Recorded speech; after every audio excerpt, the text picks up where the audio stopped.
Salut, ça va bien, j'espère. Moi, je vais bien par la grâce de Dieu. Bienvenue dans cette nouvelle vidéo de méditation. Aujourd'hui, on médite dans le livre d'Éphésiens, le chapitre 4. Alors, pourquoi le chapitre 4? En gros, j'ai à cœur depuis de faire des méditations de manière continue dans les livres du Nouveau Testament.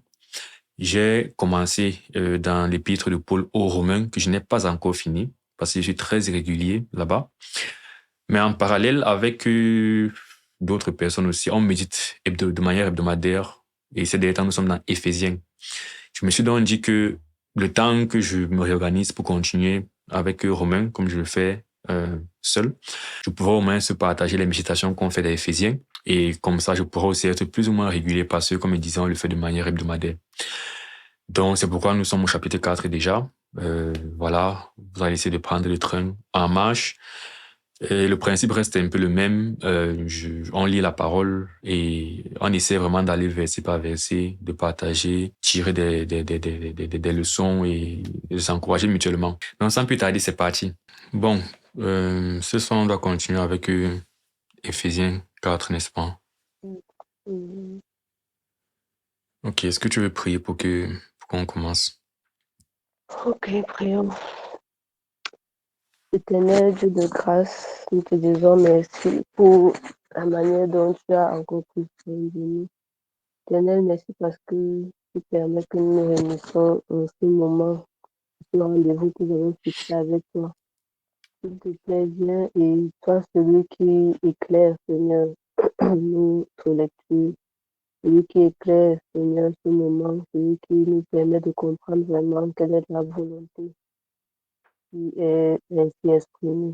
S'il te plaît, si les autres sont en chemin, laisse-leur pas et donne que nous puissions travailler vraiment le plus sérieusement possible. Nous croyons que cela nous permettra encore non seulement de mieux te connaître, mais de mieux pouvoir parler de toi. Viens et que ce soit toi qui règne. Au nom précieux puissant de Jésus-Christ, on prie. Amen. Amen. Bon, on fait la première lecture. Je lis. Amen. Je vous exhorte donc, moi le prisonnier dans le Seigneur, à marcher d'une manière digne de la vocation qui vous a été adressée, en toute humilité et douceur avec patience, vous supportant les uns les autres avec charité, vous efforçant de conserver l'unité de l'esprit par le lien de la paix. Il y a un seul corps et un seul esprit, comme vous aussi vous avez été appelés à une seule espérance par votre vocation. Il y a un seul Seigneur, une seule foi, un seul baptême, un seul Dieu et Père de tous, qui est au-dessus de tous et parmi tous et en tous. Mais à chacun de nous, la grâce a été donnée selon la mesure du don de Christ. C'est pourquoi il est dit, étant monté en haut, il a amené des captifs et il a fait des dons aux hommes. Or, que signifie il est monté, sinon qu'il est aussi descendu dans les régions inférieures de la terre? Celui qui est descendu, c'est le même qui est monté au-dessus de tous les cieux, afin de remplir toutes choses.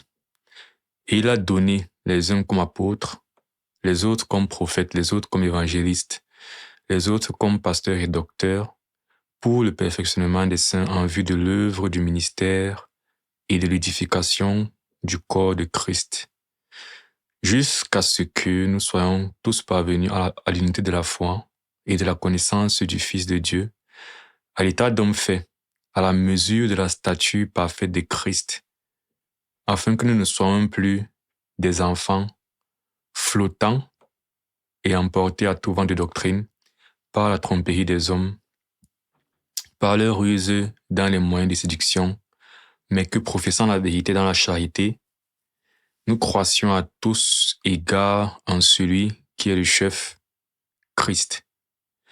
C'est de lui et grâce à tous les liens de son assistance que tout le corps, bien coordonné et formant un solide assemblage, tire son accroissement selon la force qui convient à chacune de ses parties et s'édifie lui-même dans la charité. Voici donc ce que je dis et ce que je déclare dans le Seigneur, c'est que vous ne devez plus marcher comme les païens, qui marchent selon la vanité de leurs pensées. Ils ont l'intelligence obscurcie, ils sont étrangers à la vie de Dieu, à cause de l'ignorance qui est en eux, à cause de l'endurcissement de leur cœur. Ayant perdu tout sentiment, ils se sont livrés à la dissolution pour commettre toute espèce d'impureté, jointe à la cupidité. Mais vous, ce n'est pas ainsi que vous avez appris Christ, si du moins vous l'avez entendu, et si, conformément à la vérité qui est en Jésus, c'est en lui que vous avez été instruits à vous dépouiller, eu égard à votre vie passée, du vieil homme qui se corrompt par les convoitises trompeuses, à être renouvelé dans l'esprit de votre intelligence et à revêtir l'homme nouveau, créé selon Dieu dans une justice et une sainteté que produit la vérité. C'est pourquoi renoncez aux mensonges et que chacun de vous parle selon la vérité à son prochain. Car nous sommes membres les uns des autres, Si vous vous mettez en colère, ne péchez point. Que le soleil ne se couche pas sur votre colère et ne donnez pas accès au diable. Que celui qui dérobait ne dérobe plus, mais plutôt qu'il travaille en faisant de ses mains ce qui est bien, pour avoir de quoi donner à celui qui est dans le besoin. Qu'il ne sorte de votre bouche aucune parole mauvaise, mais s'il y a lieu, quelques bonnes paroles qui servent à l'édification et communiquent une grâce à ceux qui l'entendent. N'attristez pas le Saint-Esprit de Dieu par lequel vous avez été scellés pour le jour de la rédemption. Que toute amertume, toute animosité, toute colère, toute clameur, toute calomnie, toute espèce de méchanceté disparaissent du milieu de vous. Soyez bons les uns envers les autres, compatissants, vous pardonnant réciproquement, comme Dieu vous a pardonné en Christ. Amen. Amen.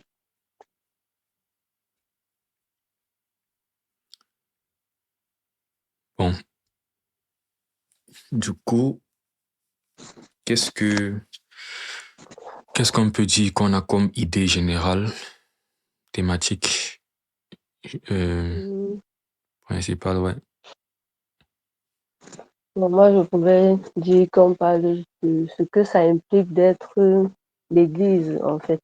Parce que, comme il a commencé par le plan de Dieu, après il a expliqué que ceux qui ont connaissance de ce mystère caché constitue l'Église de Christ. Maintenant, il explique aussi maintenant, je peux dire un peu plus pratiquement dans la vie de tous les jours, ce qu'on voit par l'Église de Christ, dans le sens de comment est-ce que les gens doivent se comporter, ce que ça implique d'abord d'être un seul corps. Mm-hmm. Et ensuite, comment donc se comporter en tant que un seul corps-là. Parce qu'il y a les parties comme ce qu'on, la manière de parler aux gens, dans la vérité, les menus dont on doit se séparer. Donc, c'est plus ça que je vois comme idée générale. Ok, pour faire un peu un récapitulatif, comme je t'avais dit la semaine dernière que je devais une fois partager ça en ligne, non? Donc ça fait que bon, comme là nous sommes au 4e chapitre, ouais, justement pour faire un peu le recap par rapport à ce qu'on a déjà vu dans l'épître, effectivement au chapitre 1, il y avait un peu cette notion de présentation d'un plan de Dieu qui commence depuis la fondation du monde, dans laquelle la finalité était que nous sommes semblables à l'image de Christ. Ensuite, au second chapitre, je pense que c'est là qu'il est venu dans le présent, dans le second chapitre. Il arrive au niveau de Dieu que, bon, vous maintenant, vous avez cru, parce que le plan disait qu'à la fondation du monde, Dieu nous a prédestinés à être semblables à l'image de Christ, c'est la finalité. Au chapitre 2, il était maintenant au niveau où vous êtes entrés dans ce plan qui commence à la fondation du monde et qui finit à la conformité à Christ, parce que vous avez cru. Et donc, c'est au chapitre 2 qui dit, par exemple, que vous étiez en fait des rebelles, vous marchez sur la puissance du train de ce monde, là, l'esprit qui agit dans les fils de la rébellion, tout ça. Mais vous avez cru tout ça. Donc, vous voyez que bon, là, on arrive un peu dans le présent. Mhm. Les Éphésiens sont en fait à l'étape où ils sont entrés dans ce plan, dans le moment pour leur écrit. Et c'est un peu notre réalité aujourd'hui en tant que chrétiens. Maintenant, au chapitre 3, je me rappelle qu'on a parlé justement de la différence entre la notion de ce plan, en fait. Il a commencé à révéler, en fait, que dans ce plan, les païens et les juifs, en fait, étaient co-héritiers, quoi. Donc, il disait un Mhm. peu que, bon, à cause de ces promesses du chapitre 2, là, 1 et 2, chapitre 3, il voulait, en fait, leur dire, je pense, de pratiquer l'amour, un truc comme ça. Il avait ouvert une parenthèse sur son Après, dans la ministère à lui. profondeur, oui, dans la profondeur, après, il voulait que les uns les autres comprennent en profondeur Oui. ce que c'est et il élevait cela comme une prière à Dieu. Voilà. Et c'est même un élément que j'oubliais. Oui, que on voyait que le but, justement, ou bien l'un des intérêts qu'il avait à leur parler de ce plan, justement, qui commence à la fondation du monde, était de leur faire comprendre la richesse qui s'attache justement à l'appel de Dieu pour eux. Et qu'en comprenant, Mhm. voilà, que si Dieu leur donne un esprit de sagesse, de révélation, ils peuvent davantage comprendre ces richesses-là et que c'est comme une sorte de force dans la marche chrétienne. Et donc, au chapitre 3, il disait maintenant que bon, en voulant davantage rentrer dans ça, il rappelait maintenant que est-ce que vous avez l'idée de la révélation, mais de la grâce que j'ai reçue de Dieu. Et c'est là qu'il révélait davantage que, bon, finalement, les choses, les révélations il leur a dit au chapitre 1 et 2, c'est vraiment des choses que il a reçues par l'Esprit et que dans cette révélation-là, en fait, les Juifs et les païens sont co-héritiers, tout ça, tout ça. Et puis je pense que il finissait maintenant en disant que, bon, attends un peu, je rentre un peu au chapitre précédent là. Voilà. À cause de cela, donc ce qui a été dit au chapitre précédent, moi, pour le prisonnier de Christ, voilà, si du moins il a ouvert la parenthèse, vous avez appris quelle est la dispensation de la grâce de Dieu qui m'a été faite pour vous. Et puis là, il développe cette révélation. Il vient au verset 14. À cause de cela, donc, je pêchais les genoux. Voilà, c'est de ça que tu parlais.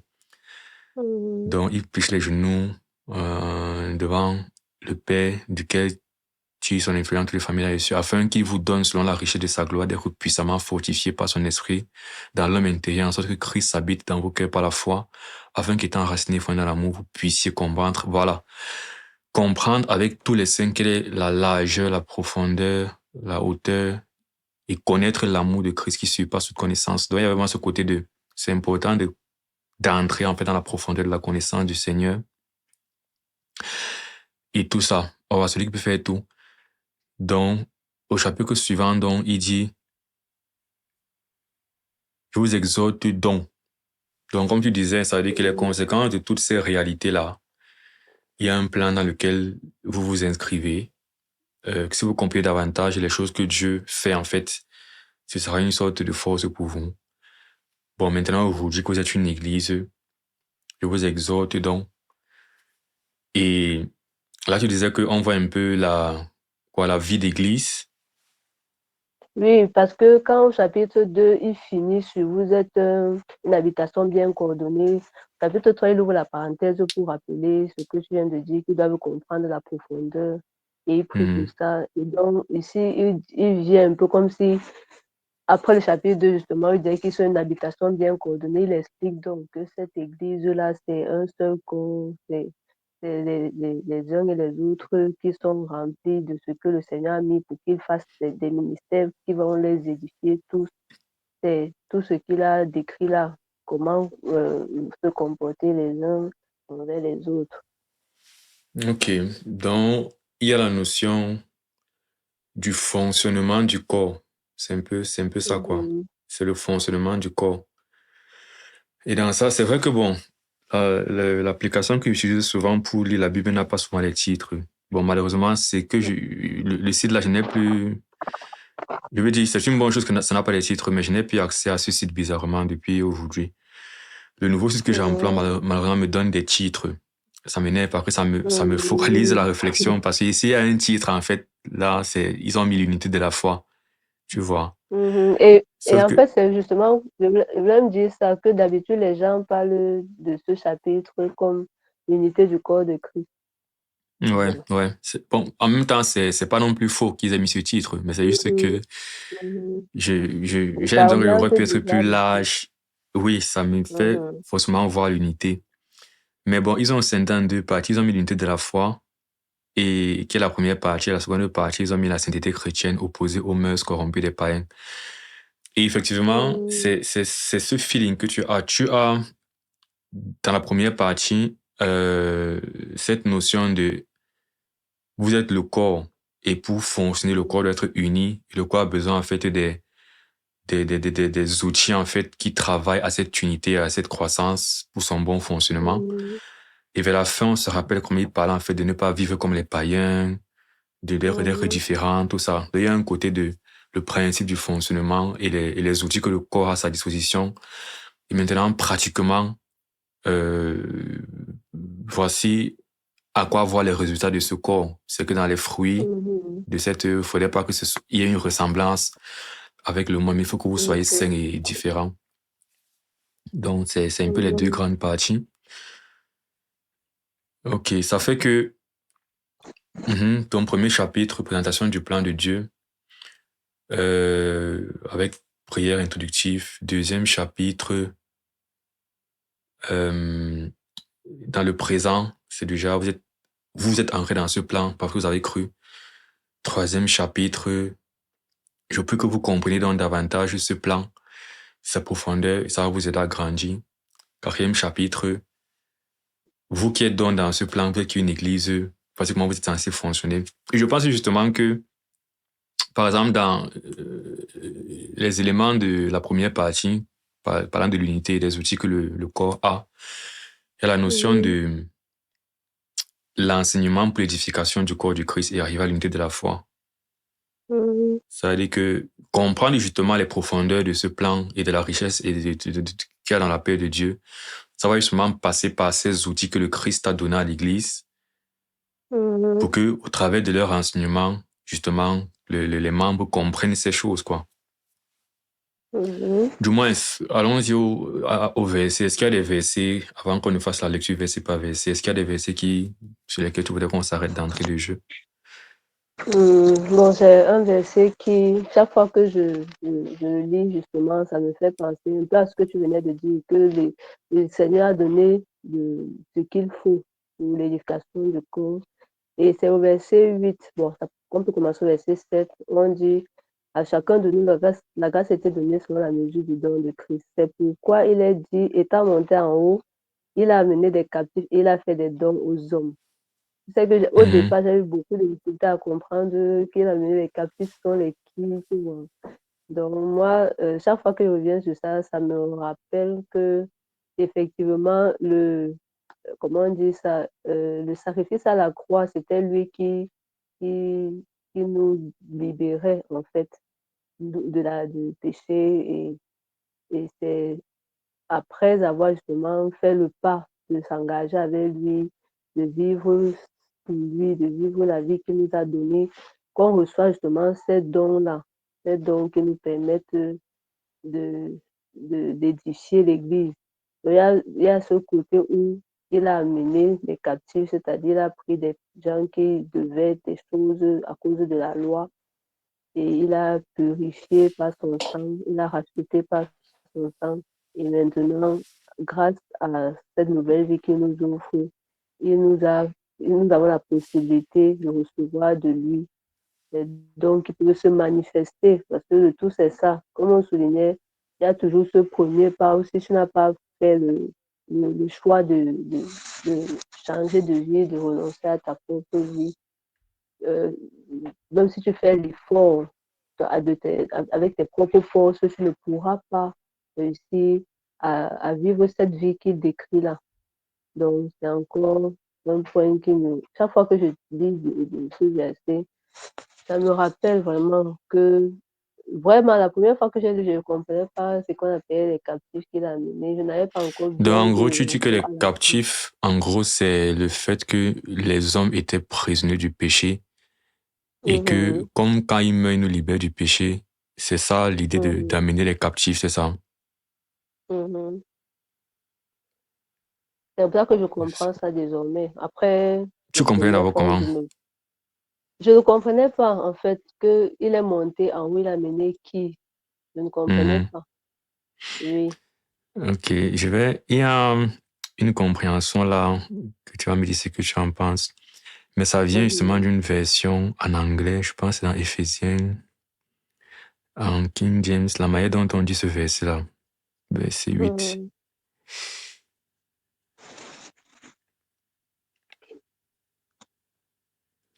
mhm, But to each one of, this is what it says, when he ascended on high, he took many captives and gave gifts to his people. Non, c'est pas ça. Attends un peu, je vois dans. Ah, ça c'est NIV, je voulais King James. A, B, C, D, F, G, H, I, K.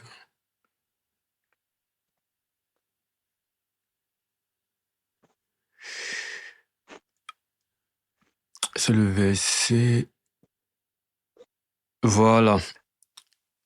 Dans une version anglaise qu'on appelle la King James, Jim.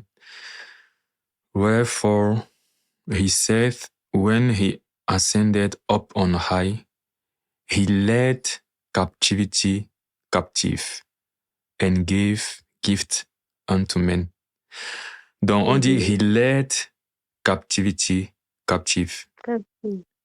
Donc un peu comme si on dit il a amené la captivité captive. He led Mhm, captivity captive. Mais il a mené la captivité captive. mhm. Du coup, C'est vrai que j'avais là c'est aussi lu la version aussi. Mais justement, est-ce que vas-y, est-ce que vas-y. est-ce, que- est-ce que quand tu lis ça, ça te fait comprendre différemment? Parce que ça donne un autre. Parce que dit qu'il a mené des captifs et qu'il a mené la captivité captive, je vois que c'est un peu de comment on Oui. dit? Bon, pas. En fait, c'est pas obligatoirement différent dans le sens où qu'est-ce qui sera la captivité? Parce que pour moi, c'est dans le même ordre d'idée.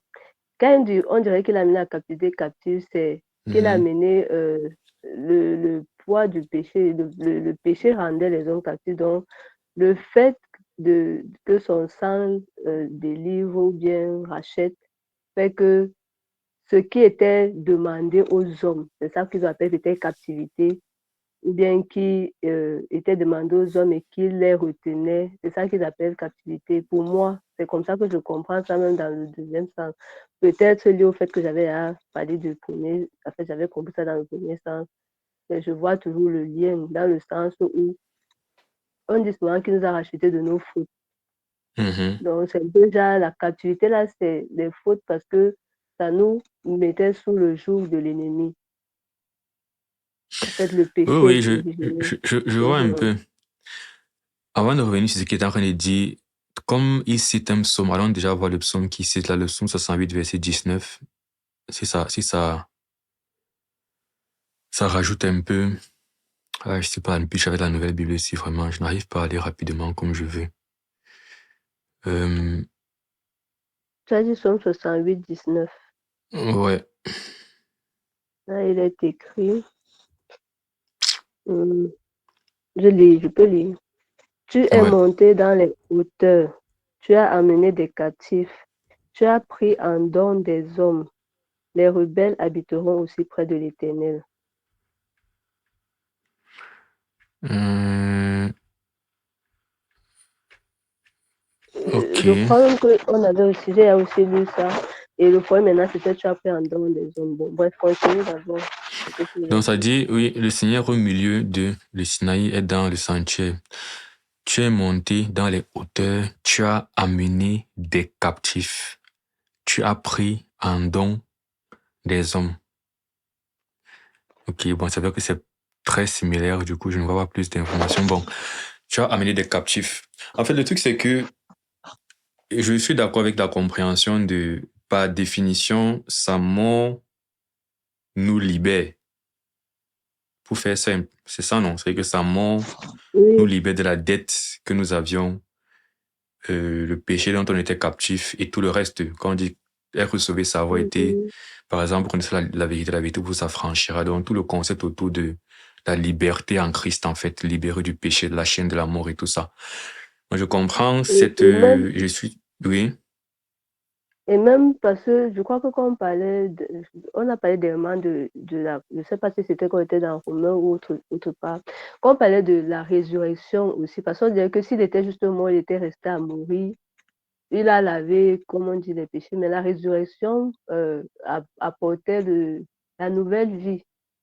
Tu vois, c'est pour ça que je disais que le fait qu'il soit monté, il a fait quoi? Il a amené des captifs. Maintenant, il a fait les dons, c'était par rapport à la résurrection qu'il nous donne maintenant une nouvelle vie. Donc moi, je disais, non seulement il y a ce côté, le sacrifice nous libère, maintenant, sa résurrection nous régénère, quoi. Mais pour les dons, par contre, je pense que, justement, c'est là que je pense qu'il y a une interprétation apostolique de cette partie du psaume qui dit, tu as pris en don des hommes. C'est que, dans la suite d'Éphésiens, il explicite la notion de don en fait, il explicite cette notion de Les don dons qu'il a fait aux par les apôtres. ministères. Oui. Oui. Du coup, la partie, tu as pris en don des hommes. Ici, pour moi, quand je lis tu as pris en don des hommes, je comprends pas ça, mais quand finalement il interprète ça par il a donné aux uns apôtres, prophètes et autres, pour moi, du coup, il veut dire ce que tu viens de dire là par rapport à la résurrection et autres, je ne vois pas Mhm. ça dans le texte, quoi. Ça va, je vois ce qu'il Bon, veut ça dire. va. Je vois un peu ce que tu veux dire. Allons dans la suite de ce que tu es en train de dire d'abord. Non, Ou je bien tu disais as quoi là? Ah oui, je disais que, tu as en une fait, autre. quand en français tu Mhm. entends, tu as amené des captifs, j'ai l'image de Jésus qui prend des personnes et qui va avec eux au ciel. C'est pourquoi depuis, je suis en train de réfléchir. Ça veut dire, dans l'interprétation qui est que, par principe, nous sommes libérés du péché, Mhm. il n'y a pas cette dimension de nous montons avec lui dans les hauteurs. C'est ça que je suis en Comment train de ça? réfléchir depuis. Puisque Dans la- quand on est libéré Oui, du péché, on dit qu'on est assis avec lui dans les lieux célestes. Non? bon, c'est Je vrai. crois que Il y a c'était cette... dans Éphésiens plus tard. Oui. Donc, comment dire, métaphoriquement parlant, si on Hmm. regarde que le fait qu'il nous libère peut être assigné au fait qu'il monte avec nous, on peut aussi voir ça comme ça. Bon, oui, c'est vrai, c'est vrai, c'est vrai. Donc, à ce que je voulais juste te proposer une autre interprétation et qui, pour moi, ce n'est qu'une couche de compréhension. Ça veut dire que ce que tu dis, en fait, je vois Mhm, aussi ça comme ça. Mais une autre couche intéressante, ça concerne justement, et c'est un peu lié dans un sens, ça concerne justement la mhm, victoire que Jésus a sur la mort. Ça qui disait que quelque part, c'est toujours lié aussi au mhm, fait que nous sommes libérés de la conséquence du péché qui est la mort et tout ça. Parce que tu sais que la mort dans la Bible est une prison. C'est pas si tu as compris. Par mhm, exemple, euh, dans Apocalypse 20, ah là là, mhm, c'est pas très, je vais encore devoir ouvrir notre onglet. Apocalypse 20,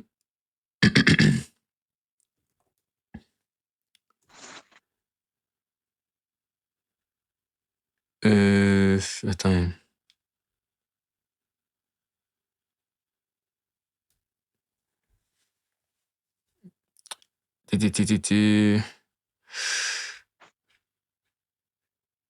vers la fin là.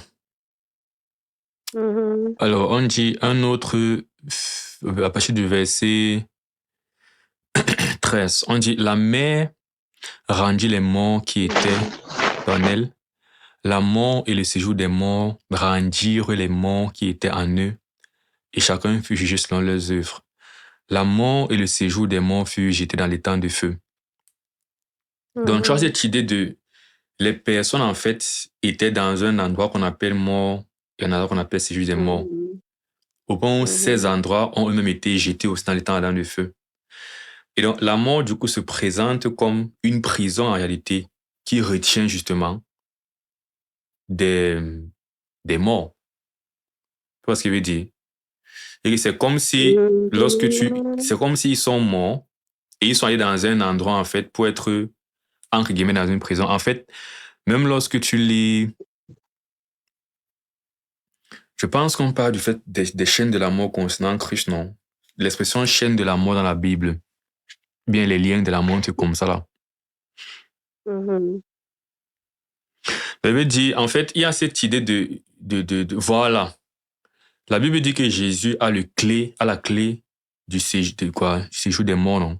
Je crois que c'est dans... Oui, c'est ça que c'est le séjour des morts qui est la prison. Maintenant, la mort peut être, je sais pas, ce qui règne dans la prison. Je ne sais pas si c'est un gardien, un gouverneur, bien Non, ce qui mais règne dans selon la prison. Apocalypse, regarde, on dit la mort et le séjour des morts Et le séjour des rendit. morts. Oui, mais on Oui. dit rendit les morts qui étaient en eux. C'est ce qu'ils ont dit que du Ah, coup, la ok. mort J'ai et le séjour des compris. morts sont comme même la mer, parce qu'il y a Oui, la c'est. mer rendit les morts qui étaient en elle, la mort et le séjour des morts. Ça veut dire que ça, je vois donc des sortes d'endroits, tu vois, qui retiennent Oui, c'est vrai. les morts, voilà. Ça veut dire que du coup, la mort et le séjour des morts, pour moi, sont un peu au même niveau, c'est la même réalité quelque part, tu vois. Du coup, quand on dit que Jésus a la clé du séjour des morts, c'est comme quand on dit peut-être que la mort ne peut pas le retenir. En fait, j'ai des expressions dans la Bible, en fait, où tu vois, en fait, la mort comme étant quelque chose qui a des liens et qui retient, en fait, ceux qui meurent, quoi, tu vois. Et que Christ, Je vois. justement, a aussi été retenu par la mort, tu vois. Mhm. Mais justement, le psaume qui dit, par exemple, je n'abandonnerai pas mon jour dans le séjour des morts, mon âme dans le séjour des morts, le psaume messianique, là, c'est cette idée comme quoi Christ, justement, a été délivré de cette prison-là. Et s'en est sorti maintenant, sauf que ce qui est intéressant et le lien avec le passage en anglais, c'est que ça fait donc que la mort est une sorte de captivité. Mhm. C'est-à-dire que la mort, c'est une captivité. Et c'est comme si Christ était en captivité, en fait, de la mort, parce qu'il est mort. Mhm. Mais sauf Mhm. que il quitte du niveau où il est dans la mort, dans la prison, au niveau où lui, il a les clés de la Mhm. mort. Donc, c'est comme si lui, maintenant, il tient la mort captive. Tu vois ce qu'il veut dire? Mhm. Et que c'est maintenant lui Mhm. qui, voilà, qui a le pouvoir d'entrer et de sortir. Bref, comme il dit, qui tient en fait la mort, alors que c'était l'inverse. C'est pourquoi la Mhm. version, il est captivité captif, me donnant aussi de comprendre ça dans le sens de, en fait, il est quitté du niveau où il a été Il a prisonnier de la vaincu la mort. mort, quoi. Voilà, au niveau où il vainc la Mhm. mort, et c'est maintenant lui, en fait, qui est le chef de la mort, quoi. Tu vois. Mhm. Mhm. Et il y a un passage dans Juge, je vais un peu voir ça au niveau de Déborah, qui je crois qu'elle fait elle fait un truc prophétique comme ça là, mais je ne sais même plus dans quelle référence elle avait demandé à ChatGPT. Euh, Passage des Juges où Déborah fait allusion à la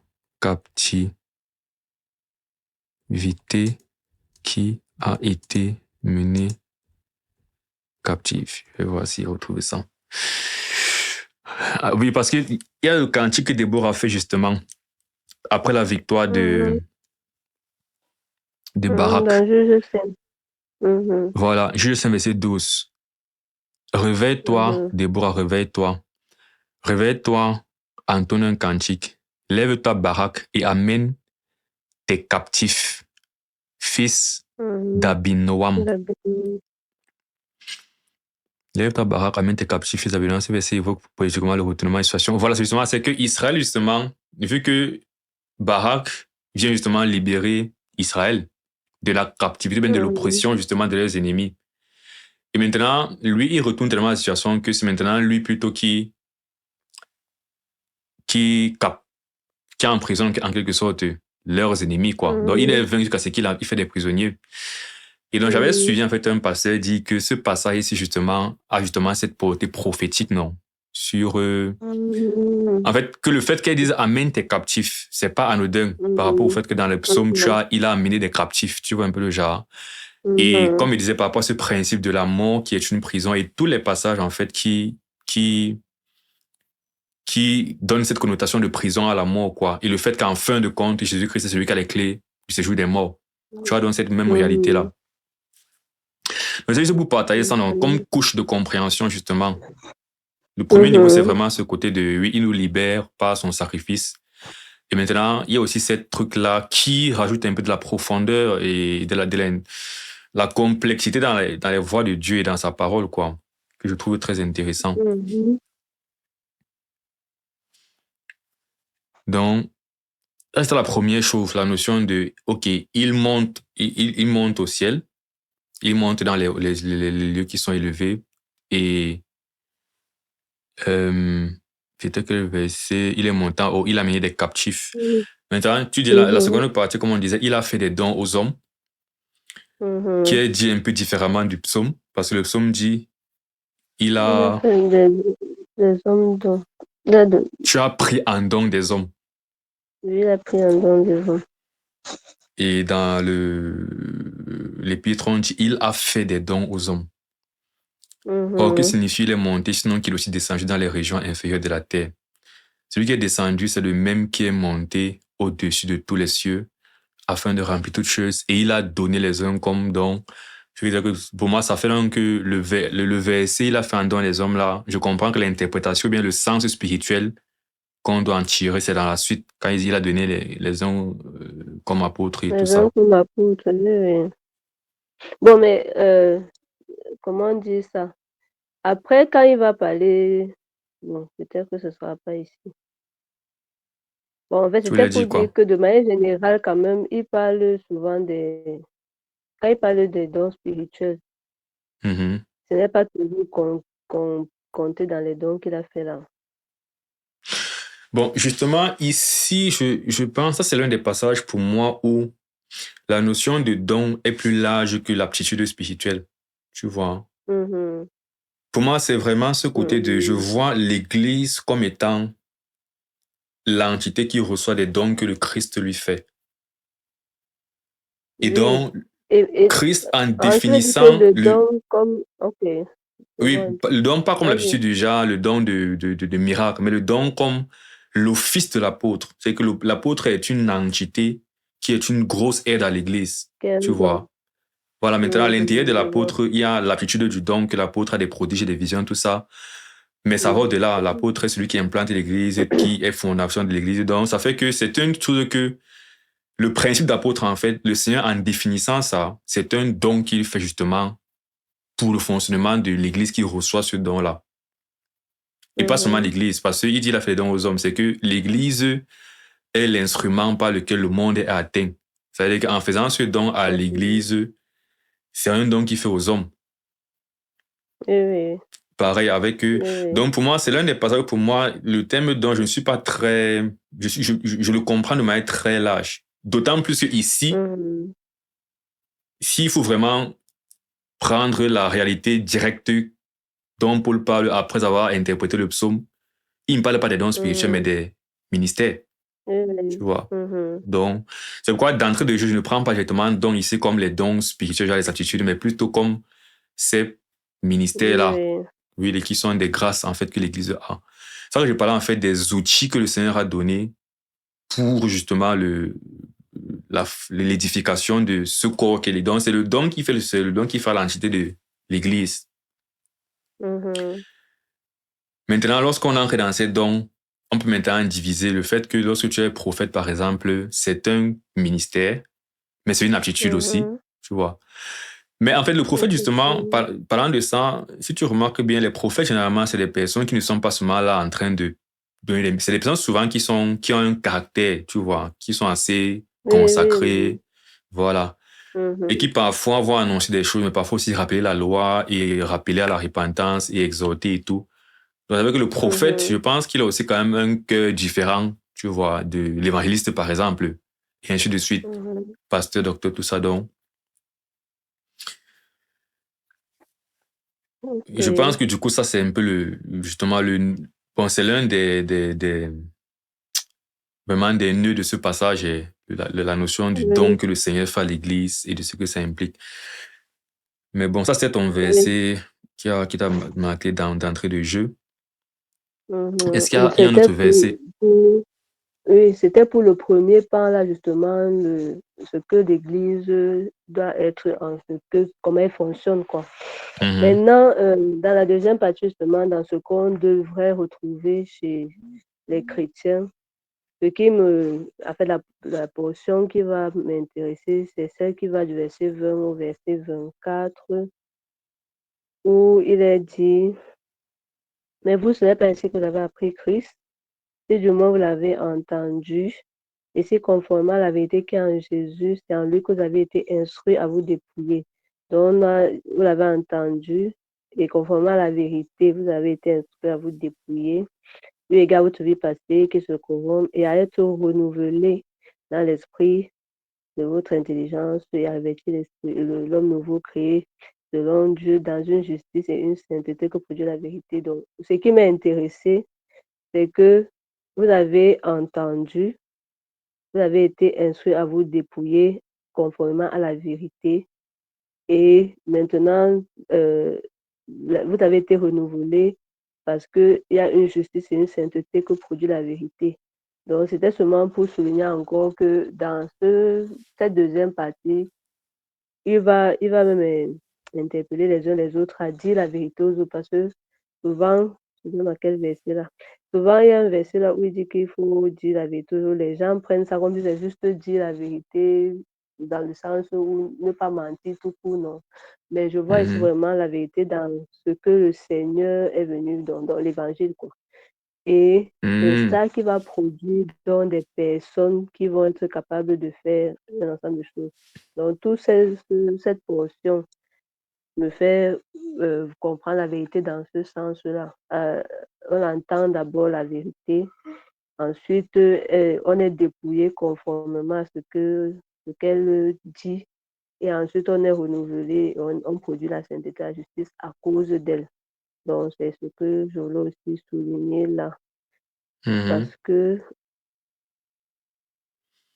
Déjà, cette euh, vérité commence, c'est un peu comme une sorte d'édifice qu'on appelle vérité, mais le fondement, c'est l'évangile, c'est ça? mhm, mhm.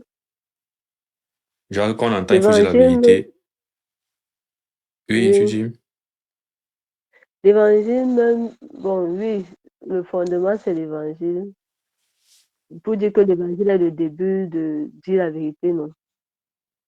Oui, parce que tu as dit que, Parce que c'est pour parce dire que que, ce n'est pas juste une question de dire des faits réels, c'est une question d'annoncer justement l'évangile oui, c'est pourquoi dans justement, il laquelle les dit, uns et les autres, oui, c'est le fondement. oui, c'est pourquoi il dit, donc, tu dis, c'est vérité, en fait. Oui, parce que si aujourd'hui, je dois peut-être dire que, je sais pas trop, que mentir est un péché, que la Trinité Mhm. est biblique et tout ça. Ce sont des éléments de vérité. Mais tu es en train de dire, avant ces vérités des faits-là, c'est la vérité de la personne de Christ. C'est si vous comprenez bien Oui, oui, de oui, l'évangile. C'est pourquoi parce il disait que dans une sorte justement, d'édifice où la le base, verset, c'est l'évangile. c'est ça. Et le verset 25, c'est de ça que je cherchais. Il dit, c'est pourquoi renoncer au mensonge et que chacun de vous parle selon la vérité à son prochain quand nous sommes membres les uns des autres. Souvent, donc, c'est quand j'ai lu ça que j'ai un peu pris la mesure de la vérité là, parce que souvent, quand on ne lit pas dans ce contexte, on considère juste qu'on dit de ne pas mentir, non. Comme tu disais là, simplement qu'il faut Mhm, être franc, ou pas cacher les choses, alors que c'est vraiment un peu profond dans le sens où prêchez l'évangile, dites aux gens qui sont autour de vous qu'il y a le Seigneur, il a fait ci, il a fait ça, et il attend seulement que tu t'engages. C'est plus mhm. fort que juste rester à on ne doit pas mentir. C'est vrai qu'on va parler de ne pas se mettre en colère et autres, mais je crois que ce niveau-là, quand même, c'est le début de ce qu'on va appeler l'enfant de Dieu qui devient l'Église. Ouais. Et aussi, créer selon Dieu dans une justice et une sainteté que produit la vérité.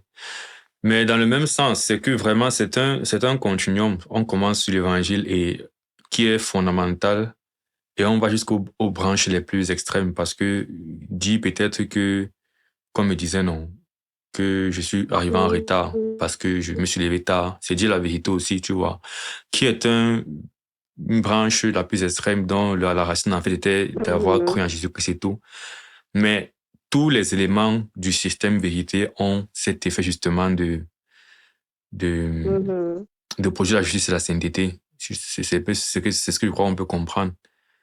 Donc, comme il dit à la fin, c'est créé selon Dieu dans une justice et une sainteté que produit la vérité. Le point est dit que si finalement on se retrouve entre nous croyants, Mhm. Mhm. le fait est que même quand entre nous croyants, on se Mhm. dit la vérité dans les détails, parce qu'on a tous confessé Christ, et probablement on a tous confessé les doctrines Mhm. fondamentales de la foi dans les grands principes. Le fait est que même dans nos rapports, en fait, il y a aussi cet élément de même que commencer par se parler en fait de Christ pour arriver à la nouvelle naissance, à la nouvelle génération et tout ça. Il y a ce projet de justice et de sainteté grossièrement que ça produit, mais aussi dans les détails et dans notre marche avec le temps. Plus on se dit la vérité, plus aussi je pense que ça vient concourir à cette justice. Ça nous rend de plus en plus juste, quoi. Et plus sain. Mhm. Mhm. Oui, comme ils finissent par, quand nous sommes membres les uns des autres, c'est une manière de prendre soin les uns des autres. Ouais. C'est une manière de se rassurer qu'on marche ensemble dans la même direction.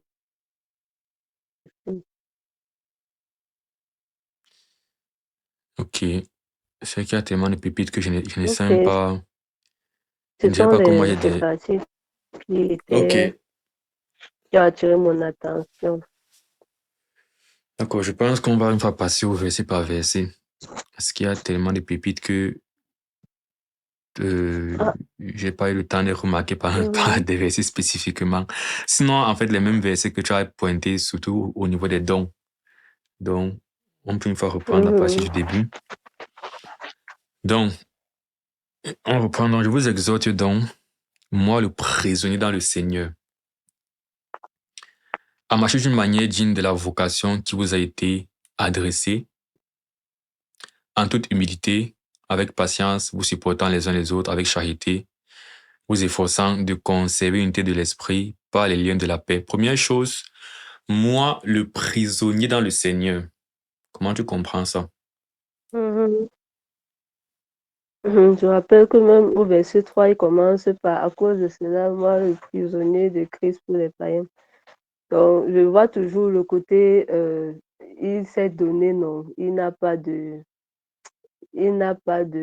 comment, de liberté quand c'est pour faire l'œuvre. Il est seulement dans ce que le Seigneur dit, il ne prend pas de liberté. C'est comme ça que moi je comprends. Hmm. Est-ce que tu ne penses pas que c'est aussi une sorte de double sens, dans la mesure Dans où quel sens? il est littéralement en prison quand il écrit cette lettre. Et il est en prison, puisqu'on sait que Paul, en fait, dans ses périples, il a souvent été justement arrêté parce qu'il était en train de faire le ministère, quoi. Oui, Pour moi, oui, c'est même encore plus, plus clair si on voit dans le chapitre précédent parce que il dit prisonnier de Christ pour les païens. Bon, ici, prisonnier dans le Seigneur, c'est quand même bon, c'est quand même plus large, non?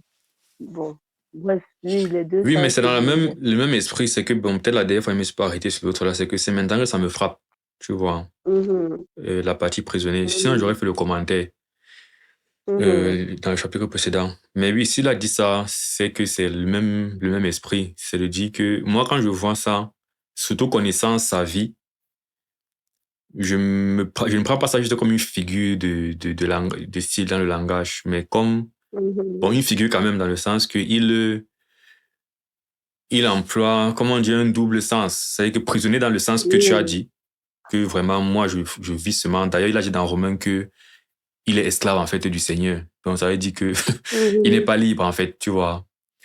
Ça, c'est le Oui, premier oui. sens. Et maintenant, le second sens, c'est que littéralement, je suis actuellement en prison parce que j'étais en train de faire l'œuvre du Seigneur. Donc, je suis un prisonnier Mhm. dans le Seigneur. Mhm.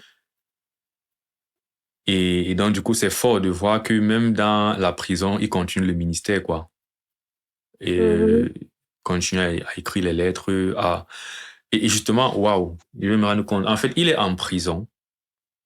Il est Oui, en train de prier oui, pour les c'est ça. Éphésiens. Tu te rends compte de ça? En Et qu'ils fait, comprennent tout le mystère oui, caché ça dit qu'il que a, lui, qu'il a son compris problème, lui-même en prison. son problème en prison, c'est que vraiment que les frères là puissent comprendre la richesse qui s'attache à l'appel qu'ils ont reçu. C'est waouh, waouh. Et ça fait sens parce que, une fois de plus, quand tu Mhm, comprends, comme il dit au chapitre 2, si vous pouviez vous imaginer l'intelligence qu'il y a du mystère de Christ, c'est déjà, je pense que lui, il vient encore mhm, étant sur terre. Je pense que quand il dit que mourir est un gain, vivre c'est Christ, il le pense littéralement, tu vois. mhm, Du coup, ça peut donner du mhm. sens au fait qu'en prison, il ne se soucie pas en fait de son état charnel, mais il continue en fait à se soucier des choses spirituelles dans lesquelles lui navigue en fait. Donc, comment va en fait l'esprit des frères Oui, auxquels j'ai prêché, tout ça. Waouh, c'est fort, hein. Parce que très rapidement, lorsque dans nos vies, en fait, ça ne va pas, moi le premier, je deviens très centré sur moi, en fait, quand il y a des problèmes dans ma mhm, vie. mhm, Mes sujets de prière portent sur ma situation. Tu vois un peu le genre. Ce mhm. qui fait que C'est ça, c'est vrai. c'est aussi une preuve de maturité de jamais dire perfection dans le sens de complétude. Ça veut dire, je pense que Paul est tellement mature et L'abandon complet total. que, Mhm, voilà, c'est ça, c'est que mhm. sa vie est déjà sécurisée en Christ. Donc, lui maintenant, il ne vit plus pour lui. Et ça me rappelle justement qu'il dit dans un passage qu'il désire en fait partir et revoir le Seigneur. Mais il sait qu'il Mhm. a besoin d'être là Mais, pour les autres. Ça qu'il disait que chaque fois qu'il lit le passage de truc d'Éphésiens ici, ça me met toujours une claque, non? Comment tu peux vivre étant déconnecté comme ça de... Bon, bref. Donc, moi, prisonnier dans le Seigneur, à marcher d'une manière, et il dit ça en passant, et pourtant c'est lourd. Ce que ça implique est tellement lourd. mhm.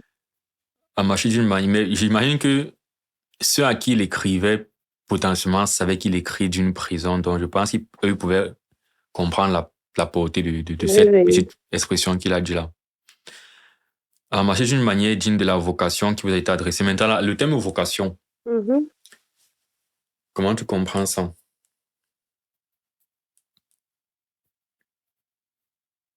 Ou bien comment faire une sorte de Mhm. synthèse dans l'esprit de ce livre, quand il Je emploie le terme comprends ça vocation comme ici. un peu comme on disait, oui, oui, justement, parce que comme il les présente le mystère caché de Christ, il leur dit qui ils sont en Christ. Il leur dit ce que ça signifie d'être enfant de Dieu et ce que ça implique. Je pense que quand il parle donc de la vocation qui a été adressée, c'est un peu dans ce sens. Parce qu'au premier chapitre, on disait, on les appelait les élus. On les a Mhm. dit, la finalité, c'est les personnes saines et irrépréhensibles. Donc, c'est une vocation, c'est la route normale. Je crois que c'est au chapitre précédent, on disait qu'ils doivent désirer, ils doivent avoir l'intention d'arriver, ils doivent comprendre que ça fait partie de ce qu'ils sont en Christ. Donc, moi, c'est ce que j'entends par vocation. Tu vois plus dans le sens de, selon ce que tu dis, je vois plus un côté de, bon, la finalité qui vous est De leur destinée, identité et de ce à quoi tu ils vois, sont appelés, en l'identité. fait. Bon, oui, bon, c'est le thème appelé. Est-ce que vocation, c'est pas un synonyme d'appel en français? Sauf si c'est moi qui ai un problème avec le français. Quand on dit une vocation, c'est quoi? C'est un appel.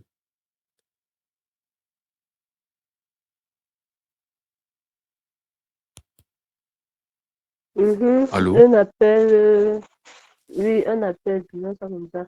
Bon, un appel comme. Allô, Oui, oui. tu m'écoutes pas? Hein? Je pense qu'il y a un retard. C'est quand même un moment, je ne te suivais pas, mais je pense Oui, qu'il doit y avoir un j'entends petit quand, retard. oui, quand on dit vocation, de manière générale, c'est déjà un appel naturel ou bien, comment dire, Oui, qui est oui. fait pour toi, non? Oui. Voilà. Donc, il y a cette notion de finalité derrière mais c'est une Mhm. finalité auquel tu réponds d'abord par l'appel à cette finalité, quoi. Un peu comme quand on dit souvent qu'un métier est une vocation, c'est du genre, c'est pas pour n'importe qui. C'est-à-dire que ceux qui s'engagent dans cette Mhm. voie, bien sûr, ils visent la finalité de la voie, mais c'est que ça demande de passer par un process que tout le monde n'accepterait pas, en fait, d'entrer dans ça. Parce qu'il y a Sauf l'expression que, vocation justement, céleste qui est dans mon esprit depuis. Quand je oui, cours pour parce remporter que le prix de la non, quand il dit vocation la céleste. vocation, oui, allô, tu m'écoutes. Oui, oui. Oui, quand il dit la vocation qui vous a été adressée, c'est vraiment un peu comme on disait que Dieu a un plan. Il a dit que voilà ce qui va se passer. Maintenant, nous, ce qu'on voit, c'est qu'on a des voies, non? On a un peu comme tu voulais parler du travail, on a plusieurs possibilités d'emploi. Mais Non, au est-ce que contraire. on Au comprend qu'en contraire. s'embarquant dans, oui, Au contraire, justement, je m'arrête même justement dessus pour faire la différence entre ce que la Bible entend par vocation et ce que nous, on entend souvent par appel, justement. Ben, nous, parfois, quand on parle d'appel, on dit que mon appel, c'est d'être prieur, mon appel, c'est d'être diacre, mon appel, c'est d'être ici. Et moi, mon point, justement, est de dire que le terme vocation, généralement, est très lié, en fait, au salut directement. oui, et je dis, mais le salut, on a dit par exemple dans le premier chapitre, c'est une sorte d'appel en ça à tout le monde, non? C'est dans ce sens qu'il dit que la vocation, c'est que il y a un appel qui est lancé.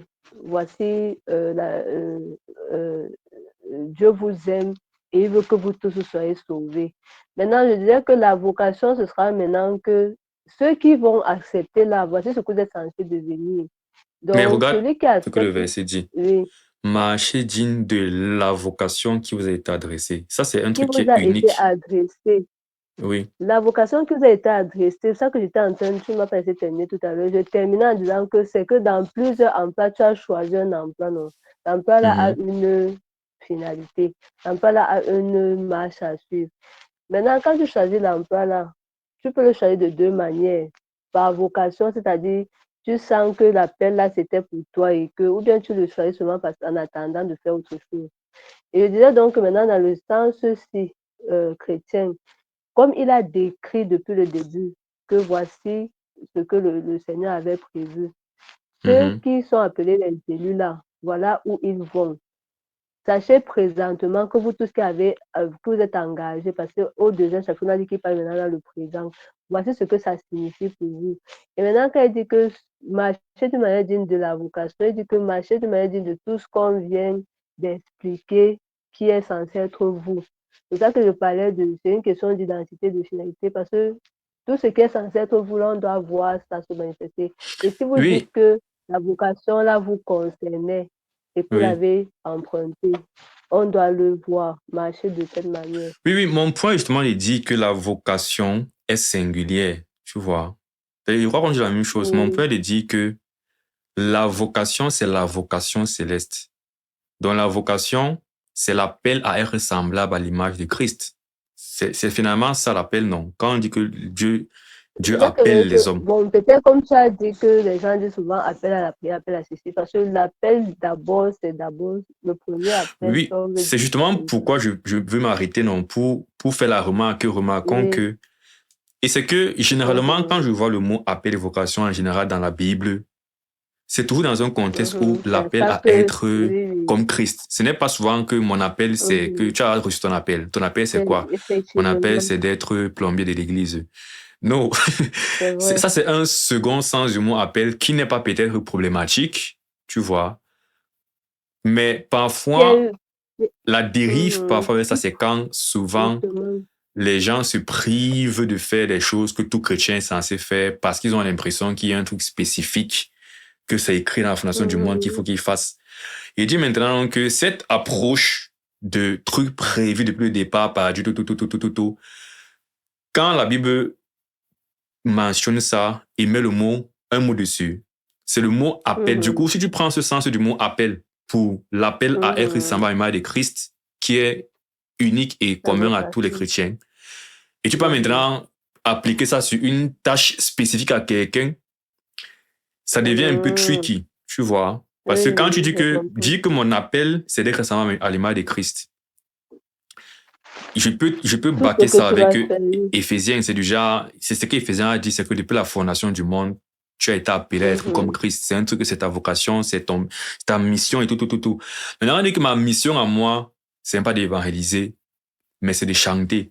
Bon, là, j'ai un problème et que tu défends ça fort, fort, tu vois. Moi, j'ai un problème parce que je me dis que, Mhm. wow, tu vas maintenant défendre le poids du plan, parce que le plan de Dieu, la prédestination et tout ça, c'est écrit et c'est clairement ça. C'est du genre, ça a été prévu que tu vas sauf que devenir. Tu n'as pas deux finalités sauf que être comme Christ. Mais Très possible. maintenant, quand tu prends le même poids pour dire que il est impossible que je prêche l'évangile, je dois seulement chanter, tu vois que ça fait que tu prends un gros poids pour justifier, pour justifier un choix que Mhm. je trouve que, en fait, tu n'as pas à faire ce choix parce que tout chrétien peut faire les deux. Tu peux, et tu dois m'évangéliser et même chanter et même faire un tas de Mhm. choses, en fait, que les chrétiens font. Mais ça disait que Oui, je je me m'arrête dis dessus juste parce que qu'il y a souvent cette dérive vers, j'en prends le mot appel et ça m'exemple effectivement, de faire certaines choses et ça me fait faire souvent une certaine chose et ça fait que c'est pas mal de faire effectivement. une chose, mais veut dire, c'est problématique quand tu as l'impression que d'autres choses ne te concernent pas trop. Tu vois? Mhm. Et comme tu dis, tout à l'heure, tu l'as même dit, le prophète, par exemple, que tu as pris comme exemple, il fait toutes ces choses. C'est pas comme si lui va seulement rester là seulement pour faire les prophéties. Et en fait, c'est justement, comme tu dis, une certaine dérive, parce que dans les appels, là, c'était, pour eux, c'est toujours qu'il y a d'abord cet appel global, c'est-à-dire la vocation céleste là. Mais maintenant, comme on a dit qu'on a donné les uns comme, ils estiment qu'il faut se spécialiser quelque part. Et je Ouais. dis donc que le problème, justement, c'est le fait qu'ils appellent ça appel comme si, effectivement, ça les exempte de toute autre chose, alors que généralement, ces personnes sont remplies, ils sont censés tous être à l'image de Christ. Maintenant, ils sont peut-être appelés à un moment à œuvrer dans l'œuvre par rapport à quelque chose. Et il y avait même un pasteur qui nous soulignait que aujourd'hui, il peut être ici, dans cette assemblée, dans cette communauté, il a besoin de la guérison, lui, il va guérir les gens. Demain, ailleurs, on a peut-être besoin de la parole, c'est la parole qui va prêcher, ainsi de suite. Bon, en dehors de ça, donc, ceux qui ont les problèmes d'appel, ce sont ceux qui ont les problèmes de le ministère d'apôtre, le ministère de prophète, parce que quand même, appel à la prière et autres, c'est un peu toujours lié à les dons spirituels, les ministères et tout. Et il ne dit pas souvent que nous tous, on est censés être à l'image de Christ. Mais ils font aussi, c'est une Oui, c'est pourquoi spécialisation je qu'il parle de faut dérive. que. C'est que, comme il dit, c'est des choses que, et c'est pour ça que moi, personnellement, j'ai toujours été du genre, le langage spirituel, quand j'emploie un langage biblique, tu vois, je préfère, c'est Mhm. que si c'est qu'il y a une expression qui est utilisée dans la Bible, je suis souvent Mhm. réticent C'est mieux de à faire de l'utiliser cette expression, à donner à cette autre expression, chose. premièrement, un sens secondaire, oui. Je préfère. Maintenant, les Mhm. expressions qu'on crée qui sont du langage courant, qui ne sont pas des expressions de la Bible, du genre, je ne sais pas trop quoi, ça va bien par la grâce de Dieu. Je n'ai jamais lu ça dans la Bible, tu vois. Mhm. Même si tu peux Mhm. dériver certaines réalités. Ce qui fait que une expression Mhm. comme ça, on peut faire ce qu'on veut de ça. Mais l'expression vocation et appel, Mhm. j'ai l'impression que C'est clair. c'est souvent beaucoup plus dans un sens le salut, en fait. Au Oui, point où, si c'est qu'on veut maintenant oui, oui, définir la c'est ça notion même. de mon rôle principal, la tâche spécifique que je fais en tant que chrétien, Mhm. j'aurais préféré qu'on crée Mhm. une expression pour davantage parler de ça. C'est vrai, Mais bon, c'est c'est même vrai. pas grave. Mais il disait juste que pendant qu'on emploie ces thèmes-là, bon, c'est bien d'être conscient de faire, d'avoir ces nuances. Mhm. C'est que Oui, oui, il y a plusieurs passages qui me viennent à l'esprit. Paul appelé à être, bon, apôtre. Là, par contre, c'est vrai que c'est la mission spécifique. Mais il y a par oui. exemple le passage de Pierre qui dit dans 2 Pierre 1 que, à cause de cela, faites vos efforts pour joindre à la foi beaucoup de choses, la piété, la Mhm. tempérance, la charité.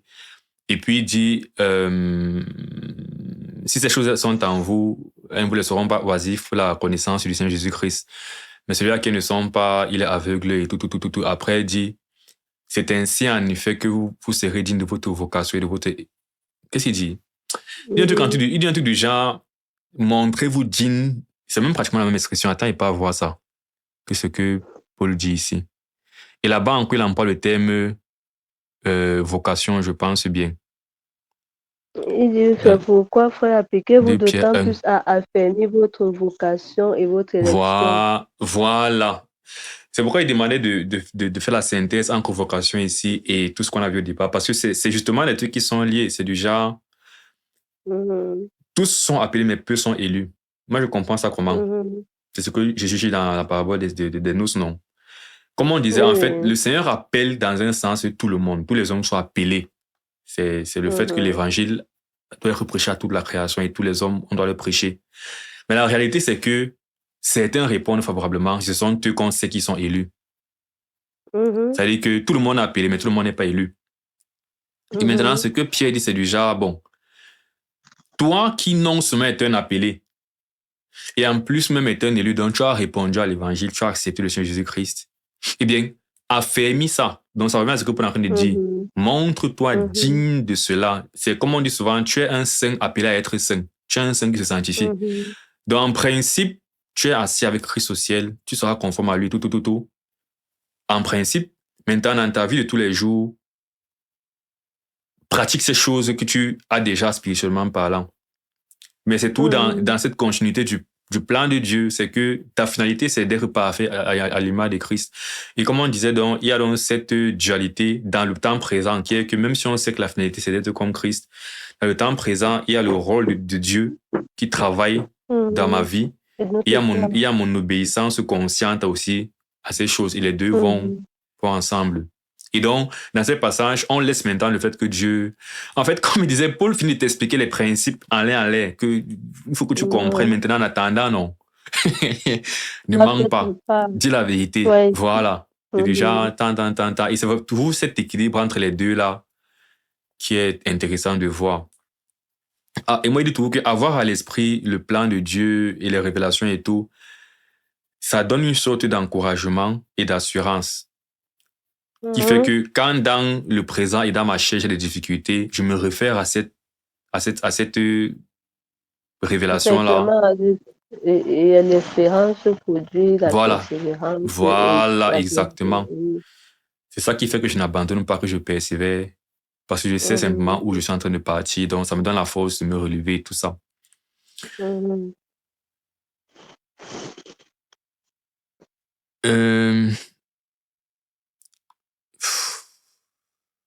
dans Éphésiens 4. Donc, euh, d'une de la vocation qui vous a été adressée, en toute humilité et douceur, avec patience, vous supportant les uns les autres, avec charité, vous efforçant de conserver l'unité de l'esprit par le lien de la paix.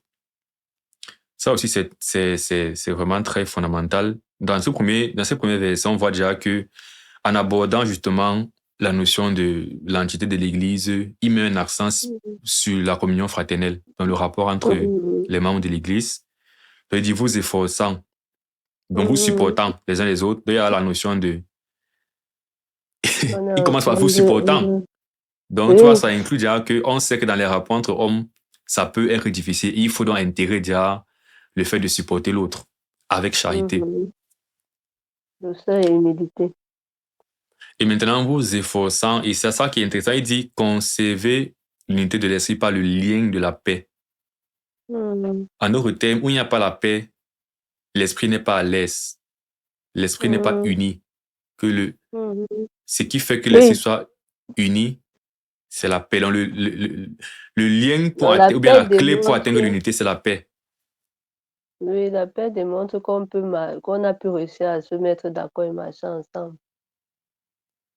La paix démontre, oui, on peut aussi voir ça comme ça. Là, tu vois ça comme une sorte de conséquence. Moi, je vois ça plus comme une sorte de cause. Hmm. Oui, mais Mais c'est la la même vérité, chose. c'est que la vérité, c'est que si il faut, parce que l'unité de l'esprit veut dire qu'on est un en esprit, non. Et Ouais. s'il faut conserver ça, c'est pour dire qu'il n'y a pas de division.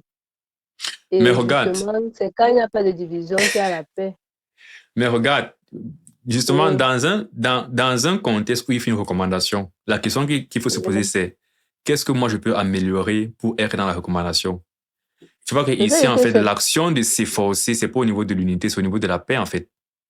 Tu t'efforces à oui, faire on quoi? s'efforce de conserver l'unité. Comment? Maintenant, par la paix, dans le sens où on Ah ah. recherche la paix, non? C'est ce qu'il est dit, non, que la paix, du coup, est la cause de l'unité. C'est que si c'est que tu veux Ah bon, oui, c'est dans ce sens que influencer, je te disais oui, qu'il disait il faut cause que et tu pas sois conséquence. porté vers la paix. Oui. Oui. Genre, s'il faut mettre l'un avant l'autre, ce serait la paix. Parce que si que tu mets d'abord la paix, alors on se dit que l'unité peut arriver par la suite. Mais si tu mets Le truc, c'est d'abord, qu'en pratique, la paix, oui, tu la mets théoriquement, mais dans la pratique, tu gardes l'unité. C'est pour ça que c'est un lien, parce que dans la pratique, comment attends, je te dire donne un ça? Si tu exemple. dis Je te donne un seulement que exemple. oui, uh-huh, Parce que unité aussi, comment on dit, c'est assez vague. On peut être ensemble et on croit tous aux fondamentaux. C'est-à-dire qu'on croit en l'évangile. Grossièrement, on croit, c'est pas comme si on ne croit pas à la même doctrine. Mais oui, si dans nos rapports, on ne s'entend pas, je ne parle pas des doctrines, hein. Je parle oui. des rapports entre nous, alors même cette unité qu'on avait là va être détruite parce que sur le plan En de fait, nos c'est de ne pas rapports, s'entendre là que le manque d'unité. C'est ce que je dis justement, que mais c'est ce qui dit que pratiquement, tu vois qu'on sera donc oui, unis en doctrine, mais dans les fonds, on ne sera pas unis parce qu'on n'a pas de paix, non?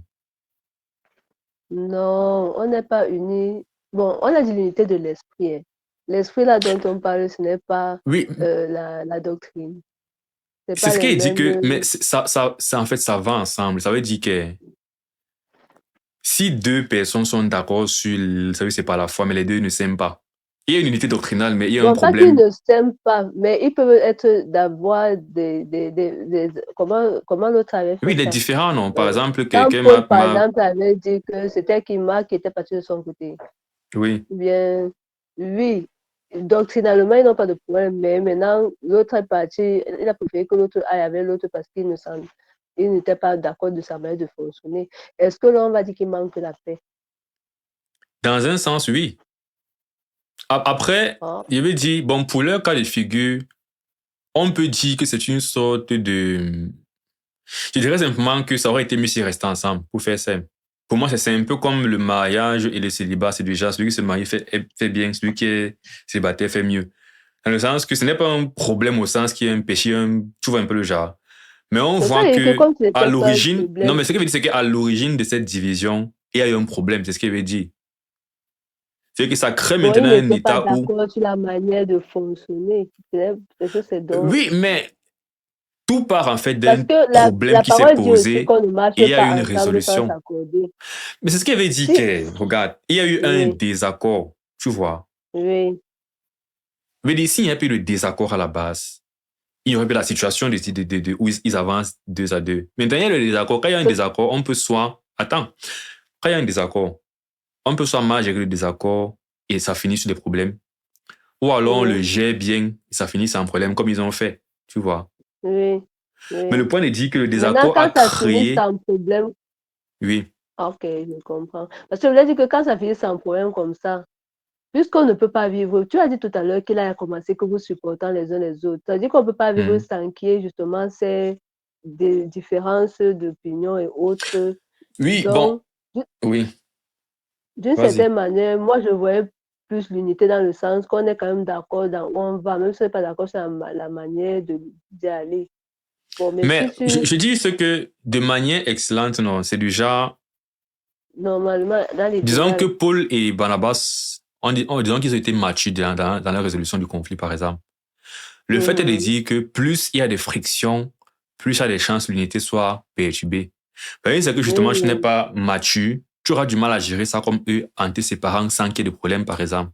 sans Donc, qu'il y ait de soucis, c'est déjà oui, plus il y a friction, plus il y a des tentations, on va dire ça comme ça, plus tu es tenté de pécher. Tu vois. oui. Maintenant, si c'est que Mhm, tu es fort, tu vas avoir sans friction et sans fois tu vas pécher. Mais quand tu n'es pas mhm, fort, tu auras sans friction et finalement tu vas pécher 50 fois. oui, Zari dit que du coup, les fonds pour s'assurer que, parce qu'une fois que tu as prêché 50 fois, tu peux expliquer comme tu veux longtemps qu'on était unis dans la doctrine. Mais la situation au final, c'est que 50 fois tu as péché maintenant. Ce qui dit que du coup, si je fais un effort pour empêcher la friction, donc pour garder la paix, alors ça aide beaucoup plus pour que l'unité reste derrière. Et il disait que l'unité, pour moi, ça commence par la doctrine et ça continue même par le sentiment que j'ai envers le frère dans l'église, non. C'est-à-dire que ça commence par Mhm. la doctrine et ça ancre dans les rapports entre nous et les dispositions qu'on a les uns envers les Mhm. autres. Si je débarque dans une église où je ne veux rien avoir à faire avec l'autre parce que le supporte seulement et c'est mieux pour que on avance en paix qu'on ne se parle pas. Tu vois que on va dire que bon, vous avez la même doctrine, vous avez résolu, mais ça devient le genre que tu vois le frère, avant tu le voyais, tu riais, tu l'embrassais, maintenant tu le vois, tu le salues en serrant la main. Et c'est Tu pour vois ça qu'on que je voulais est... aussi dire que souvent, quand les frictions là doivent quand même se matérialiser, parce que quelqu'un peut justement dire qu'il met la paix en avant, il Mhm. préfère supporter les choses. Vraiment pour la parole en train de dire que tu supportes et tu, que non, tu veux la paix. Tu ne dis pas oh, que ça, ce n'est pas convenable, non. Non, mais je ne Et parle pas de ça, finalement, justement. mais je dis Je donc que parle quand, pas d'une paix aux dépens de la vérité. voilà, parce que justement, je voulais dire que un peu bon, on va encore parler du fait qu'il faut dire la vérité. Et Non, quand c'est on va pourquoi dire il la dit que vérité, l'unité, en fait, l'unité, dans mon sens, non. Je mhm, parle d'une base que, oh, comme il disait, l'unité pour moi, c'est comme une réalité qui est dynamique au fil du temps. C'est-à-dire que même si on a mhm, un set de connaissances avec lesquelles nous sommes tous d'accord au départ, qui ne va plus changer, en fait, il mhm, faut qu'on conserve ça il faut que, au niveau de nos rapports, on conserve la dynamique. Donc, ce n'est pas que ce qui va, je ne suis pas en train de parler dans un sens où il y a des problèmes doctrinaux qui se créent par le temps et il faut attaquer ça. Et maintenant, si on met d'abord mhm, la paix devant, on peut perdre la doctrine. Je parle mhm, plutôt du principe où, sur le point de ce qu'on croit être vrai, on est d'accord. Mais maintenant, ce qui vient mhm. perturber nos relations n'est pas au niveau de la doctrine, mais c'est au niveau Faiblesse humaine. des faiblesses Mhm, humaines, voilà. Parce que ça veut dire qu'on sera mhm, tous d'accord sur ce qui est vrai sur le Seigneur, mais maintenant, comment est-ce que je me comporte envers l'autre? Ça, au fil du mhm, temps, selon les expériences qu'on vit, par exemple, on fait une campagne d'évangélisation durant laquelle on arrive là-bas, peut-être, bon, le frère invite un soir tout le monde au restaurant, il m'invite pas, par exemple, moi seul. Tu vois que là, on n'a pas changé l'évangile mhm, auquel on croit, non, c'est le même évangile, mais il y a une question qui s'est posée, j'ai été mis à l'écart. Il faut maintenant qu'on résolve ce problème. Et c'est ce genre de choses qui sont en train de parler, c'est du genre, on mhm, sera d'accord que mhm, c'est par la foi qu'on est sauvé, par la grâce, que la nouvelle naissance, c'est instantané. Mais on ne sera pas d'accord que mhm, j'ai eu tort de te mettre de côté. Il faudra maintenant que on fasse l'effort, peut-être pour celui qui t'a mis de côté, de s'excuser, ou toi mhm, de ne pas trop prendre part. Et pour moi, c'est ce côté d'effort dans une situation qui se pose, chercher en fait à se réconcilier, mhm, tu vois. Bon. Bon, là, je mhm. Dans ce mettais cas, c'est d'entrée la de paix qui jeu vient en les premier. questions, Oui, tu oui. dis? Oui, je dis que dans ce cas d'espèce, c'est la paix qui vient justement en premier, parce que c'est la paix qui fait faire le pas et tout et tout. C'est ça. Voilà, en d'autres termes, pour te rejoindre aussi, si on est dans un contexte où les problèmes les plus mis en avant sont doctrinaux, c'est clair qu'à ce moment-là, il faut Non, moi, je n'étais même pas rechercher sur la les problèmes doctrine. doctrinaux. Je disais Vérité, juste non, que si on est déjà, d'accord sur la, oui, si on est d'accord sur la doctrine, oui. mais c'est plutôt justement au niveau de l'autre a dit qu'on monte, on descend. La doctrine n'a pas changé, non, mais peut-être comme Mhm. tu prends le cas de la campagne d'évaluation, il a dit que allons par là-bas parce que je suis convaincue que c'est là-bas qu'on va travailler. Toi, tu te disais que non, on peut faire les groupes. Si Mhm. vous ne changez pas de ça pour vous accorder en disant que non, la paix, non pas comme il a dit, ça peut aussi créer des choses Voilà. après. Bon, Oui, voilà, oui. c'est ça. C'est qu'il y a tellement d'exemples, justement. Moi, j'ai pris l'exemple sur le restaurant, mais même dans le ministère, comment faire les choses dans le Mhm, service, parfois, il y a des frictions qui se créent. Le frère, lui, voulait que chaque fois, on prie avant de sortir, arriver sur le lieu d'évangélisation, on mhm, prie, et quand on finit, on prie encore. Bon, le frère lui trouve qu'au lieu mhm, de prier comme ça, là, mieux on pas une fois prier sur place parce qu'on est plus rapide et on est là sur le plan. Qu'est-ce qu'on dit souvent là? Il y a une expression qu'on emploie souvent du genre, on va remettre la vie là entre les mains du Seigneur, c'est mieux d'être sur mhm, place. commander. Voilà, tu vois que Oui. c'est deux choses que c'est dans le ministère, mais c'est deux façons de faire différentes et parfois les frustrations que Mhm, chaque fois qu'on fait une sortie, on fait tout comme le frère lui veut. Moi, il propose ma pomme, on me simplifie. L'amertume est mhm, dans le cœur. Il se met ça à la repos, mhm, dit que non, il faut chercher la paix et mhm, tout ça. Donc,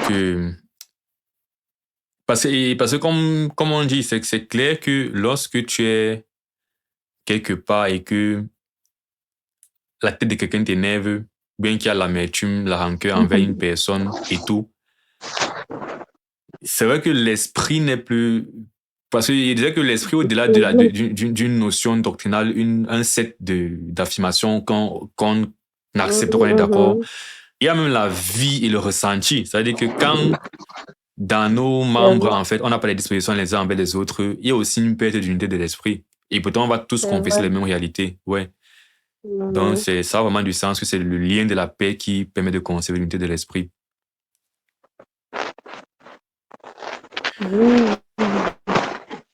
Donc, il y a un seul corps.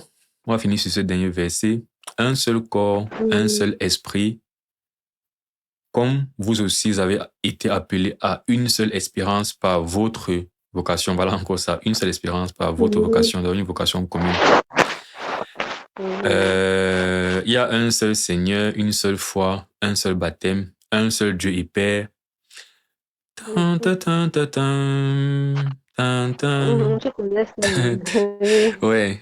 Un Un seul Seigneur, un seul baptême, un seul Dieu et Père. Tan, tan, tan, tan, tan. C'était quel chorale qui chantait ça? Séraphin? Jéricho? Africa Secos for Christ, c'est le nom là-bas. Ah, Chante je vois. ton Dieu, ton Seigneur. C'était le nom de la Ok. chorale qui chantait. Un seul Dieu Père et tous qui est au-dessus de tous et parmi tous et en tous. Je sais pas s'il y a des choses à dire ici. Bon, probablement, un C'est seul clair Seigneur, et net. c'est le Christ, une seule foi. Non, par contre, là, c'est intéressant. Quand on dit une seule foi, parce que j'ai dit souvent qu'il y a souvent ce débat de est-ce qu'on peut perdre la foi? Et il dit souvent que quand tu dis la foi, tu entends pas la foi. Parce qu'il y a la foi qui est la croyance dans la mort et la résurrection. On appelle la foi. On est sauvé par la foi. C'est cette confession-là qui est la foi.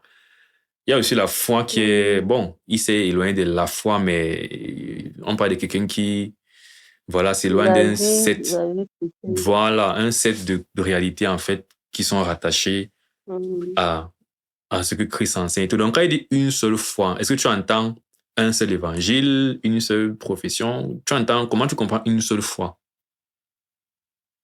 C'est la première fois dont tu parlais là, que moi je Un seul vois. évangile? Oui. Une seule foi. Non, c'est vrai que dans l'immédiat, ouais, c'est plus simple de prendre ça comme ça. Donc, il y a un seul système par lequel on obtient la justification. Salut. Oui. Un seul baptême. Là aussi, comment tu comprends? Parce que là, ça ne peut pas être que tous les sauvés sont entrés dans l'eau en même temps. Une seule fois, c'était le baptême. Un seul Non, Ou bien quoi, une seule un seul façon de se baptême, c'est baptiser. dans le... Non, plus dans le sens de la signification du baptême, non. Donc, il y a un seul baptême qui est celui où on le fait comme c'est décrit, que ce soit l'engagement d'une bonne conscience, que ce soit mélangé avec on a cru, on s'engage avec le Seigneur. Donc, ça se fait une seule fois, quoi.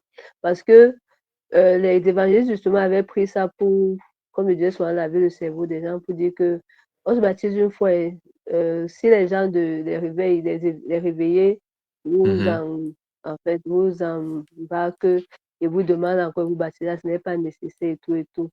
Or, moi, je voyais de un seul baptême dans le sens où quand tu as compris ce que c'est que le baptême, c'est tout ce qu'on appelle un seul baptême. Et le Oui, baptême ça que dit le que ce Seigneur n'est a. pas dans, quand on dit un seul, Mhm. c'est pas dans une compréhension de nombre de fois sur le temps, mais c'est dans la nature de la chose. Ça, non. Oui, C'est que par exactement. nature, voilà, tu ne peux pas donner deux définitions de la foi. Comme on disait, si c'est que parfois on parle de l'évangile, il n'y a pas que moi, ma foi pour arriver au jour de Dieu, là, en fait, c'est que je confesse que Christ est le Fils de Ça peut Dieu. parler tout le Et dans temps. ta version, c'est que Christ, en fait, n'est qu'un simple prophète. Ça, non, c'est qu'il y a une seule nature de qu'est-ce que c'est que la foi chrétienne, de l'évangile. Et de la même façon, eh bien, il y a une seule définition de ce que c'est que le baptême, de ce qu'il symbolise. Comme tu disais, l'enlèvement d'une bonne conscience. Maintenant, tu pourrais le faire 2 fois. Si la première fois que tu as fait, ce n'était pas le bon baptême. On est d'accord, non? Si la première fois, je n'ai pas compris, donc. Mais effectivement, la fois où tu vas vraiment le faire, la question sera, est-ce que tu as fait le baptême? Ce ne sera pas trop, tu as fait. En fait, même, si quelqu'un fait un baptême 4 fois, non, pour moi, il n'y a pas de problème. Parce que. Généralement, même ceux qui vont faire la deuxième fois vont dire que c'est là qu'ils se baptisent. Tu vas voir. Ils vont Oui, considérer que bon, justement, avant, c'était pas ce le n'était pas baptême, vraiment un baptême. effectivement. Voilà. C'est un peu ça. Mhm. Un seul Dieu. Pareil. Il Père de tous. Ça veut dire que. Et plein de tout, Du coup, ça veut Père dire que de tout, de ces tous, choses, de pour Seigneur, pouvoir Fils et justement. d'Esprit. Voilà, pour pouvoir singulariser un truc comme ça et dire, identifier, on va dire, un truc qui est unique, il faut connaître les caractéristiques de cette chose. Ça veut dire que quand il y a un Mhm. seul Seigneur, on peut définir ce Seigneur. Ce Seigneur, c'est Christ. Mhm. Donc, il a une histoire. Il Mhm. est né de la Vierge Marie, il a fait des miracles, il est mort à 33 ans sur la croix et tout. Ça veut dire que c'est que tu me Mhm. définis quelqu'un qui a une histoire différente de ça et pas de ça parce que souvent, on aime dire que le christianisme a plagié certaines histoires anciennes, tu vois un peu le genre, qui est un homme qui a vécu comme Mhm. ça, tout. Mais la question, c'est est-ce que il a exactement cette histoire du genre à telle période de l'année de l'histoire, il est ancré dans le monde, voir ses parents, voir son Mhm. ethnie, voilà les actions qu'il a fait, les paroles qu'il a dites, tout. C'est ce qui le Mhm. caractérise et qui fait qu'il soit unique. Pareil pour la foi, le baptême, Oui, pareil pour Dieu. C'est-à-dire que si on dit que je crois en Dieu, effectivement, je crois en Allah, la question c'est que est-ce que Allah reconnaît qu'il a un fils? Dès que tu dis un c'est non, il dit ça. que bon, le Dieu, seul vrai Dieu, Et dit qu'il a un c'est fils en ça. fait. Donc tu ne peux plus dire que c'est le Mhm. même Dieu. Et il y a un seul Dieu. Donc l'autre là, c'est une idole. Et père de tous. Encore que Allah n'est pas un père. Qui est au Mhm. milieu dessus de tous, parmi tous et en Au-dessus de tous. tout. Mhm. Et sur ce, on est exactement à 21h. Donc on va arrêter là. Ouais, oui. On peut arrêter là pour ce soir. Donc jusqu'ici, Mhm. on est en train d'entrer dans la première partie de ce chapitre qui concerne, on va dire, qu'est-ce que cette entité qu'est l'Église, cet ensemble de personnes Mhm. prédestinées à être comme les mains de Christ. Ouais, Euh, oui. voilà ce que c'est, comment ils doivent fonctionner, quels sont les outils qu'ils ont à leur portée. Et voilà quoi. Du coup, est-ce que tu as des trucs à ajouter? Sinon, on peut prier par rapport à ce qu'on s'est dit et clôturer comme ça pour ce soir. Ok, on peut prier. Bon, je vais prier pour clôturer alors. Mhm. Père, merci pour ce moment que tu nous as donné encore ce soir dans ta parole. Merci pour tout ce que tu permets que nous puissions comprendre et nous sommes toujours émerveillés, Père, devant toute la profondeur de ta parole, tout ce que tu nous montres que tu as fait pour l'Église, Père. Nous te demandons de nous aider, de pouvoir vraiment saisir cette réalité. On a parlé une fois de plus, de comprendre toute la richesse qui s'associe, Père, à ton appel. On a parlé, Père, de l'importance que tu donnes à l'unité, Père, et du fait qu'on doit s'efforcer de la conserver par le lien de la paix. Te prions de continuer vraiment à renouveler nos intelligences, afin que nous puissions comprendre les choses comme tu les comprends et que ça puisse nous aider à être des meilleurs serviteurs, des meilleurs disciples de Christ, Seigneur Dieu, des meilleures lumières. Merci encore pour ce moment. Je te prie pour la semaine qui va commencer, Père. Aide-nous vraiment à demeurer auprès de toi et donne que la semaine prochaine, nous puissions nous retrouver encore et continuer à nous édifier mutuellement. Je te prie pour ceux qui n'ont pas été là afin que tu les gardes et que, voilà, tu continues aussi à te révéler à eux. Te prions au nom de Jésus-Christ. Amen. Amen. Fin de cette vidéo pour ce format-ci. Voilà, c'est toujours intéressant de voir ce qu'on peut apprendre au cours du partage. La différence avec, une fois de plus, ce que je fais seul, c'est que moi, je prépare en fait les méditations que je fais seul. Pourtant, là, avec quelqu'un, en fait, tu ne sais pas dans quel sens ça va aller, mais souvent, les échanges rendent ça beaucoup plus riche. C'est pourquoi j'apprécie aussi beaucoup le partage en général. Moi, j'espère que ça a été édifiant, encourageant, d'une certaine façon pour toi. On se retrouve donc dans une prochaine vidéo. Que Dieu te bénisse d'ici là. Porte-toi bien. Ciao.